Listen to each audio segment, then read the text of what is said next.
धरती पर सबसे पहले किसने की थी शादी और कैसे बने विवाह के नियम। हम सभी शादी के सीजन को बहुत एंजॉय करते हैं।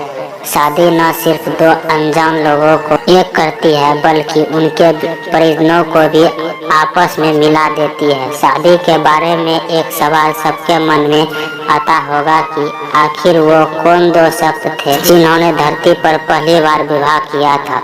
हिंदू धर्म में विवाह सिर्फ दो लोगों का रिश्ता ही नहीं बल्कि दो परिवारों का मिलन माना जाता है। विवाह के दौरान कई प्रकार के रीति रिवाज अपनाए और किए जाते हैं। इन दिनों हमारे देश में शादियों का सीजन भी चल रहा है। हमें अपने घर के आसपास अक्सर बैंड बाजों और डीजे की आवाज़ सुनाई देती है। शादी के रिश्तों को हिंदू धर्म में बहुत ही पवित्र माना जाता है। क्या आपने कभी सोचा है कि विवाह की रस्में किसने बनाई, कहां से यह परंपरा शुरू हुई और धरती पर पहली बार शादी किसने की थी? यदि नहीं तो चलिए जानते हैं इस वीडियो में।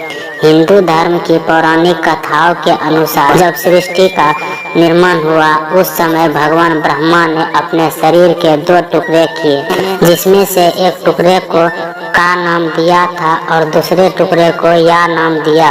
इन दोनों ने मिलकर काया बनाई और इसी काया से पुरुष और स्त्री तत्वों का जन्म हुआ।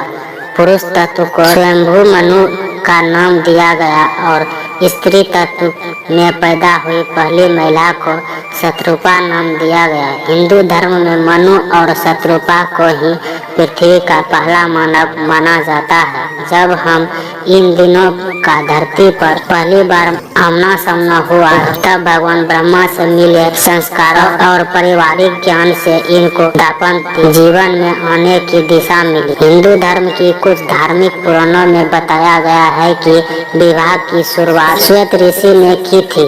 श्वेत ऋषि ने ही विवाह की परंपरा, नियम, मर्यादा, महत्व, सिंदूर, मंगलसूत्र और 7 फेरे समेत तमाम तरह की रीति रिवाजों की स्थापना की थी। श्वेत ऋषि द्वारा बनाए गए नियमों में विवाह के बाद पति और पत्नी को बराबर का स्थान दिया गया है।